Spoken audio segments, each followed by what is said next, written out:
नमस्कार। India debate में आप सबका स्वागत है। मैं हूं आशुतोष पाठक। मित्रों, आदित्य ठाकरे चले थे छब्बे बनने, मतलब चौबे बने गए थे छब्बे बनने, दूबे बन करके लौटे। अब वो दूबे भी नहीं है, वो कुछ और ही है। आदित्य ठाकरे पूरी तरह से अब फंस चुके हैं। बहुत सारे कानूनी जानकार कह रहे हैं कि ब्लंडर कर दिया आदित्य ठाकरे ने, और तभी मैंने आपको कहा था कि ये ईश्वर के चमत्कार के अलावा कुछ भी नहीं है। ईश्वर अगर नहीं चाहते तो ये काम नहीं होता। ईश्वर ने क्या चाहा? पहली बार जब पीआईएल फाइल हुई थी तो ठाकरे गैंग में दहशत हुई कि ये क्या बात हुई, और उनको लग रहा था कि पीआईएल फाइल होते ही वो इंटरवेंशन फाइल करेंगे और वो पीआईएल फाइल करने वाले की नीयत पर सवाल खड़ा करेंगे और कहेंगे कि साहब आप जो हैं कौन हैं? आप ना 3 में हैं ना 13 में हैं। परिवार वाले कोई सवाल उठा नहीं रहे हैं, और आप क्यों आए हैं पीआईएल फाइल करने के लिए? आपका इंटेंशन क्या है? आप एक्सटॉर्शन करना चाहते हैं, आप फंसाना चाहते हैं, आप पॉलिटिकली मोटिवेटेड हैं, बीजेपी के तरफ से हैं तो उसके तरफ से हैं तो इसके तरफ से हैं। ये दलील पीआईएल में यू देते और पीआईएल को वो क्वैश करा देते। और इसीलिए बड़ी चतुराई से एक ऐसे बेंच में, मैं नाम नहीं लूंगा, एक ऐसे बेंच में पीआईएल की हियरिंग गई जिसमें यही सवाल उठना था और यही सवाल, इसी का उत्तर इनके वकील साहब देते और एक प्रकार से पीआईएल एडमिट ही नहीं होता और पीआईएल को रिजेक्ट कर दिया जाता। और इसीलिए आपको याद होगा तब जब 2023 में पीआईएल फाइल होने के बाद बहुत सारे हलकों से यह खबर आई, इवन सुशांत के परिवार के तरफ से भी। अब मैं पूरी तरह से, मुझे याद नहीं है वो वीडियो, लेकिन कहीं ना कहीं मैंने सुना या देखा, कोई ट्वीट या किसी जगह पर इसका देखा कि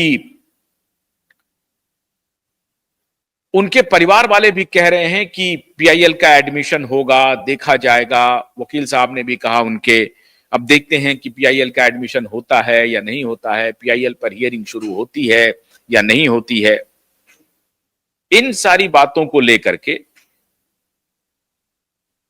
बहुत बड़ा सवाल खड़ा किया जा रहा था, और वाकई में हम लोग भी देख रहे थे कि पीआईएल का एडमिशन हाईकोर्ट में हो पाता है कि नहीं हो पाता है। हालांकि निश्चित रूप से पीआईएल का एडमिशन होता, पीआईएल को रिजेक्ट नहीं किया जा सकता था, लेकिन ईश्वर का उस वक्त चमत्कार हुआ और ठाकरे गैंग पूरी तरह से दहशत में आ गया कि अगर पीआईएल को एडमिट कर लिया गया और पीआईएल के एडमिशन पर अदालत ने यह आदेश दे दिया कि इंक्वायरी इनकी कीजिए, कस्टोडियल इंक्वायरी कीजिए और ये रेफर कीजिए सीबीआई को, केस को रीओपन कीजिए। अगर ऐसा हुआ तो हर हालत में हमारे ऊपर गाज गिरेगी और हम फिर बच नहीं पाएंगे।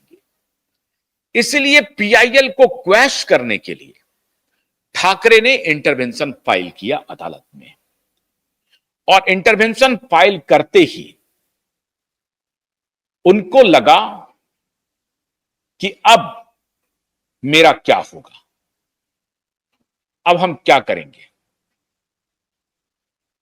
और हमने इंटरवेंशन फाइल कर दिया है, अदालत में सुनवाई होगी और सुनवाई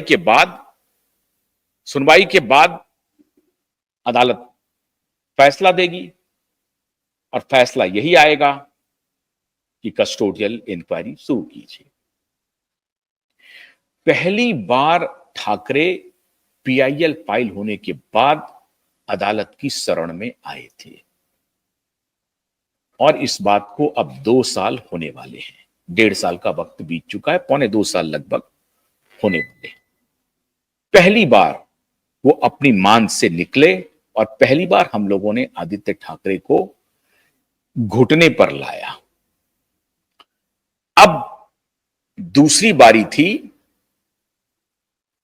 जबकि हम लोगों को यह मालूम था कि इनकी रणनीति यही चल रही है कि ये पीआईएल के लोकस स्टैंडी पर ही सवाल खड़ा करेंगे और पीआईएल को क्वैश कराने के लिए अपनी एड़ी चोटी की जोड़ लगा देंगे। और पूरा षड्यंत्र था एक प्रकार से, किस बेंच में जाएगा, उस बेंच से क्या सवाल होगा, वकील साहब क्या बोलेंगे, उधर के वकील क्या बोलेंगे, इस तरह की सेटिंग होने की खबरें पुष्ट तो हम नहीं कर सकते, किसी के ऊपर हम आरोप नहीं लगा सकते, लेकिन यह मामला पावर गैलरी में और खास करके अदालतों में जो हमारे वकील बिरादरी है, उसमें बड़ी चर्चा थी कि पीआईएल पूरी तरह से क्लैश हो जाएगा, पीआईएल का एडमिशन ही नहीं होगा, और इसकी पूरी तैयारी कर ली गई है।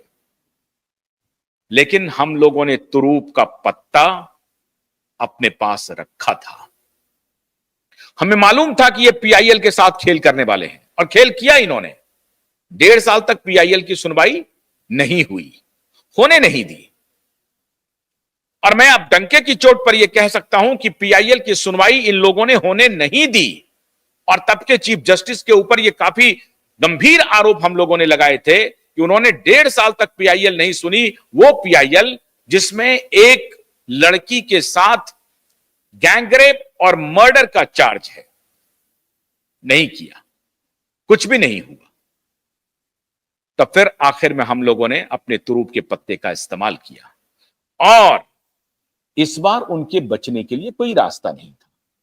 जब यह फाइल हुआ, डर के मारे पहले तो इन लोगों ने कोशिश की कि एफआईआर दर्ज नहीं हो, और उसमें यह कामयाब रहे। उसमें मित्रों ये कामयाब रहे।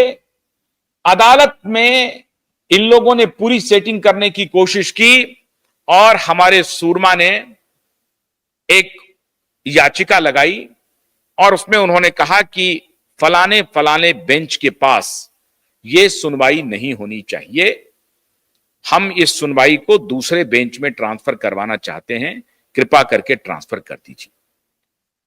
उसके बाद बवाल मचा। जिस बेंच पर आपत्ति थी, वहां से एक बहुत बड़ा खेल चला